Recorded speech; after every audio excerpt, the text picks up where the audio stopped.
A gente ficou com o capítulo 12 do livro Avaliação e seus instrumentos.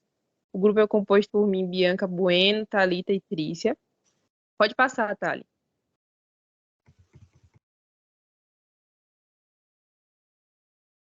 Bom, a gente percebe que o quesito da avaliação, né, mexe com vários aspectos, dentre ele o psicológico, né, e ao mesmo tempo quem avalia nem sempre está preparado para fazer.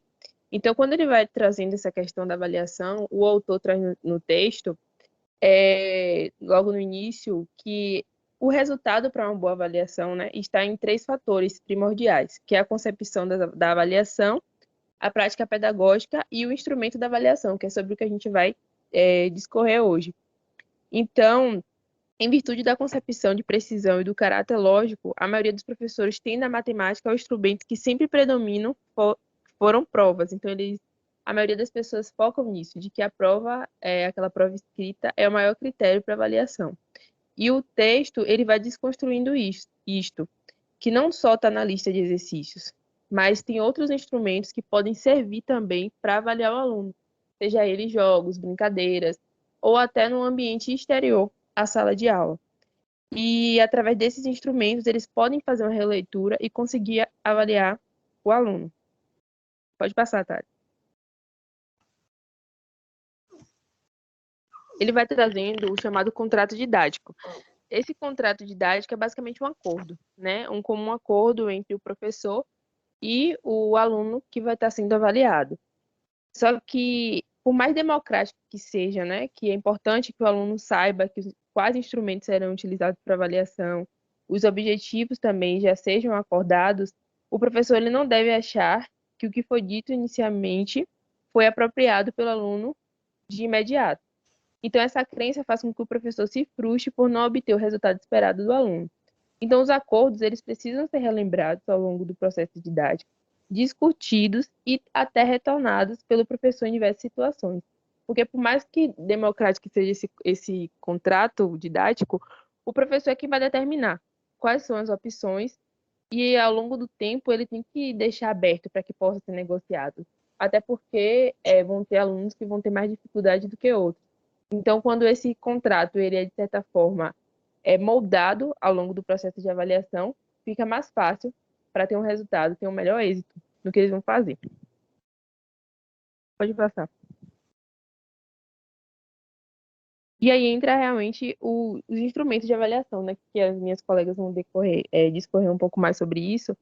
Mas diante dessa complexidade dos processos de ensino e aprendizagem e da avaliação, esboça-se hoje uma outra via, que propõe a utilização tanto do qualitativo quanto do quantitativo nas metodologias, por meio de um processo que implica a adequação às situações e a articulação entre as várias técnicas e instrumentos. E aí o texto ele vai trazendo esses variados instrumentos que pode ser utilizado para avaliação no quesito matemática. Aí, Trícia vai falar um pouco sobre.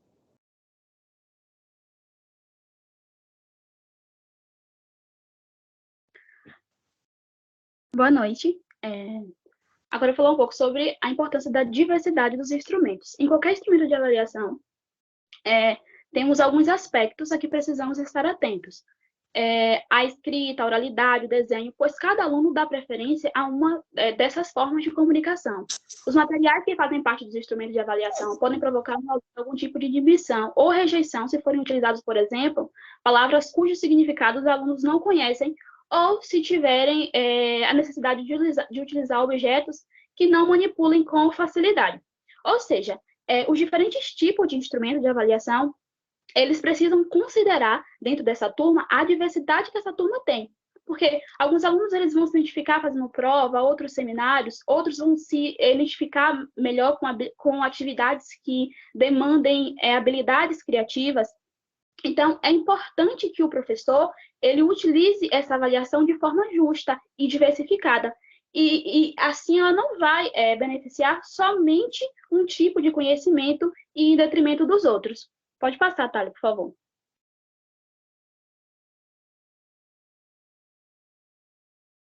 Passou? Passou. Pronto. Passou agora para mim. O contexto em que o instrumento é aplicado influencia também o desempenho do aluno. Se alguns indivíduos gostam de trabalhar isoladamente e têm bons resultados, aí a gente está falando sobre como, por exemplo, alguns alunos vão se sentir mais confortáveis trabalhando de forma individual e outros alunos vão se sentir mais confortáveis trabalhando em grupo. E como esses instrumentos precisam ser diversificados para atender esses diferentes públicos. Pode passar, Thalia.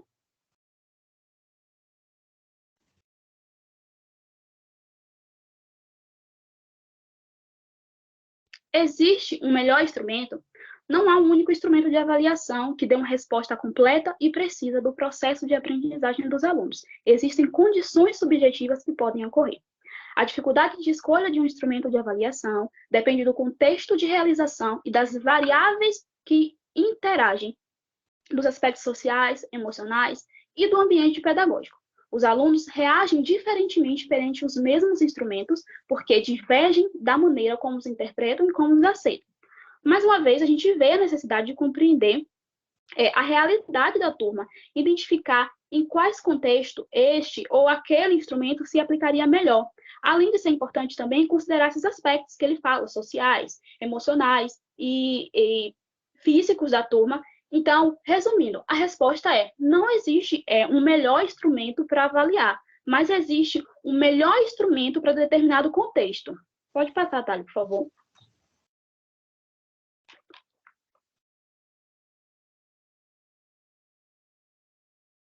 Já passei. Alfabetizando matematicamente. Se entendemos a alfabetização como processo, a avaliação dos professores em relação aos seus alunos segue apontando avanços, detectando os obstáculos e os obstáculos na aprendizagem.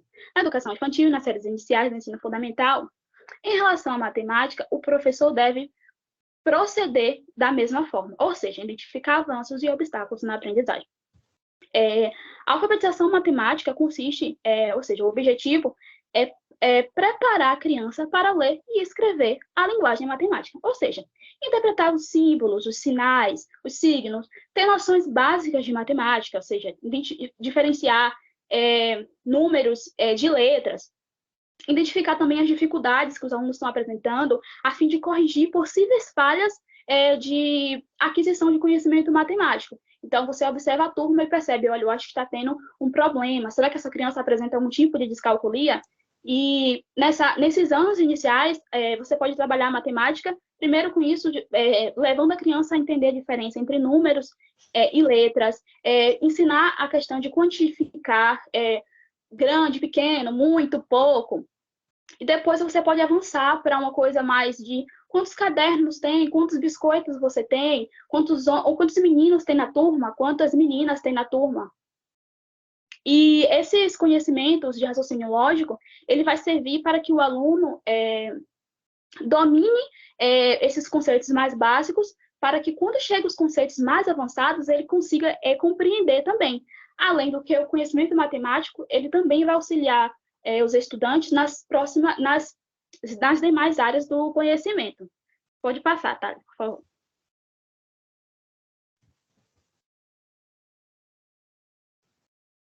Provas e testes. Provas e testes são os mais usuais instrumentos de avaliação que nos remetem à concepção de avaliação como medida. Ou seja, aplicamos provas ao final de determinados períodos para verificar se houve ou não aprendizagem. Atribuímos uma nota ou conceito e a responsabilidade pelo resultado é do aluno. Essa avaliação, que o texto fala de avaliação como medida, se refere ao que a gente aprendeu, que é a avaliação somativa, onde o aluno ele é medido pela nota, o conhecimento dele é medido através da nota. E o texto, ele não...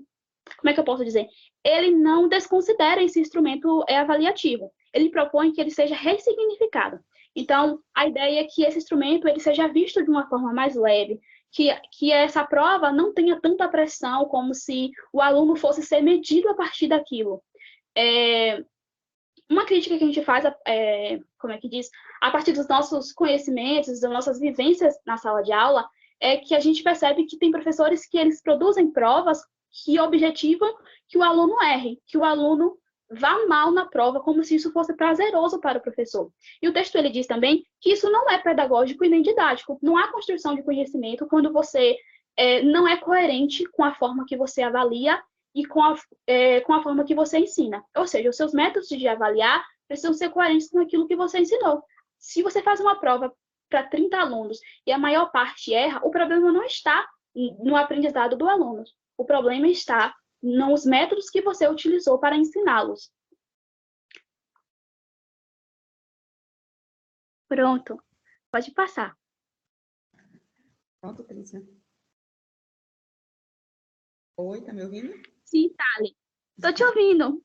Então, dando continuidade, né, ao assunto que a gente ficou sobre a avaliação na matemática, e lendo esse texto, eu me lembrei muito do meu tempo, né, de colegial, em relação à matéria de matemática que eu odiava, não suportava. E pior ainda é quando vinham as provas, porque aí mesmo parece que consagrava a matéria, a meu ver, de forma negativa, né? Então, eu vejo que realmente essa avaliação na matemática ela precisa ser revista e o professor precisa nortear isso, essas formas metodológicas de avaliação na matéria, para que seja não só de forma prazerosa para o aluno aprender, como para ele também demonstrar o que ele aprendeu. Né? As meninas anteriormente, do anterior, falaram da aplicação, né, dos números, do cotidiano, nesse aprendizado da matemática. E, a meu ver, é isso mesmo que acontece, que deve acontecer, que o professor ele deve criar estratégias para ensinar essa matéria de forma prazerosa para os alunos e também na hora de avaliar, que essa avaliação, como a Trícia falou anteriormente, seja coerente com o que ele ensinou. Mas não só coerente, que seja também não de fácil entendimento, né, a ponto de ser coisa boba para os alunos, mas que os alunos eles possam compreender, esteja dentro da didática que foi ensinada para eles. Então, essas avaliações em matemática, elas costumam seguir um procedimento muito rígido, com ordens do tipo resolva, calcule, encontre o valor de x, arme e efetue. Isso não é nem prazeroso para o aluno, claro, e também, de acordo com o que ele aprendeu daqueles números ali, não é coerente para ele, por exemplo, fazer só o cálculo, né? De repente ele aprendeu de outra forma. E isso acontece muito, de um professor, né, ensinar uma coisa, até um cálculo de uma forma, e na prova cobrar de outra, né? E essa forma de prova, essa metodologia de avaliação realmente é que deve ser seguida na matéria de matemática, ensinando e trabalhando com números, né? Isso que o texto também nos remete a essa reflexão. O professor ele pode explorar outras formas de avaliar e propor trabalhos em sala de aula, né? Atividades em que os alunos produzam registros por meio de diálogo, criativos, memórias ou diários de aula, poesias, crônicas, músicas e jogos, redações e cartas, histórias em quadrinhos, ou seja, colocando esses números, esse aprendizado sobre esses números no cotidiano desses alunos, né? Quando o professor, por exemplo, ele propõe uma atividade criativa do aluno fazer uma poesia, né, em se tratando dos números, né, uma crônica, ou fazer até uma música, né, inserir esses números nos jogos. Então, isso fica de forma mais prazerosa para o aluno aprender, e assim também ele pode avaliar como foi o aprendizado do aluno em relação a esses assuntos da matemática. Isso eu achei muito interessante, né, histórias em quadrinho também. A gente teve uma matéria no semestre passado de história, né, metodologias do ensino na história, e que falava também, a gente fez um trabalho sobre o uso da história em quadrinho no aprendizado da história. Então, agora a gente traz para a matemática, né, o uso das histórias em quadrinho dentro da matemática, né, fazendo com que o aluno ele produza esse material, produza esse conhecimento que ele vai adquirir.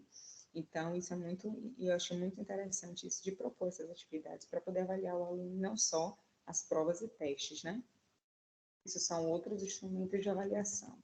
E os trabalhos em grupo, né? Cada tipo de trabalho explora características específicas e demanda habilidades próprias, porque o professor ele pode avaliar esse aluno nos trabalhos individuais e nos trabalhos em grupo, né? Então, no trabalho individual, queremos observar a concentração, a escrita, o registro individual e a organização espacial desse aluno, né? Se avaliar o aluno de forma individual, você observa essas características. Mas o trabalho em grupo é mais do que sentar junto, né? Do que colocar o nome no mesmo trabalho. Quando o professor ele propõe um trabalho em grupo na sala de aula, precisa interferir para que os alunos efetivamente trabalhem em grupo, ou seja, ele precisa fiscalizar, né, os grupos para poder garantir que todos ali estejam trabalhando.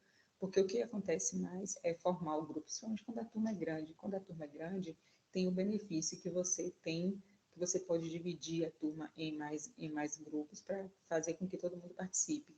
Mas, de contrapartida, as turmas podem ser grandes, de forma que nem todo mundo participe, né? Então, é isso que o professor tem que fiscalizar. Quando dividir um trabalho em grupo para uma turma muito grande, que fica em grupos grandes, inclusive o texto propõe que os grupos eles devem ser com no máximo 4 pessoas, porque assim possibilita o diálogo entre os participantes do grupo e também a fiscalização não, a relação do professor, né, a interação do professor com esse grupo, para poder ver se realmente os alunos estão aprendendo. E isso é muito interessante, porque eu percebo, eu dou aula, né, em um grupo, em um curso de saúde, e divido sempre as turmas em grupo. E não tinha me atentado até então para isso, da quantidade de pessoas dentro de um grupo, né? Que você tem realmente essa dificuldade de conseguir com que todos interajam e com que todos participem daquela atividade. Quando você divide um grupo em menos pessoas, você tem uma facilidade de atingir esse objetivo. Então, isso é muito interessante mesmo, esse trabalho em grupo.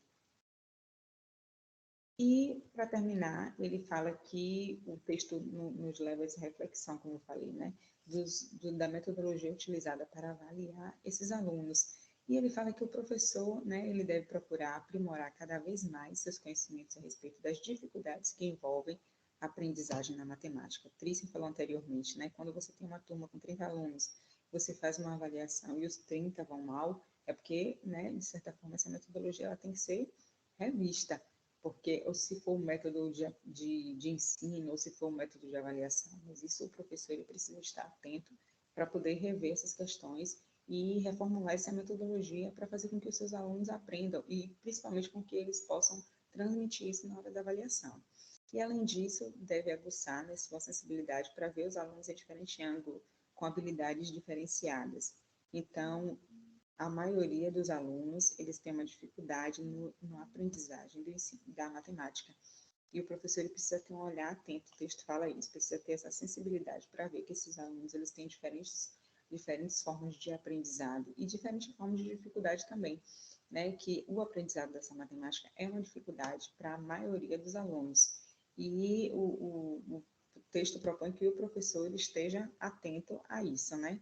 No mais, é introduzir essa matemática de forma prática, né, e dinâmica na vida desses alunos, né? Como, por exemplo, eu estou dando só um exemplo aqui, a matemática financeira, né, que pode ser inserida nesse cotidiano dos alunos e assim fazer com que eles tenham um melhor aprendizado, um melhor entendimento, né? Quando você traz esses assuntos da metodologia, quando você traz para a prática, você consegue fazer com que o aluno ele se atente e ele se empenhe em aprender, né? Porque é uma coisa que ele vai utilizar no cotidiano dele. Então, espera-se que ele consiga aprender melhor dessa forma, né? Então, esse foi o nosso tema sobre a avaliação. Obrigada.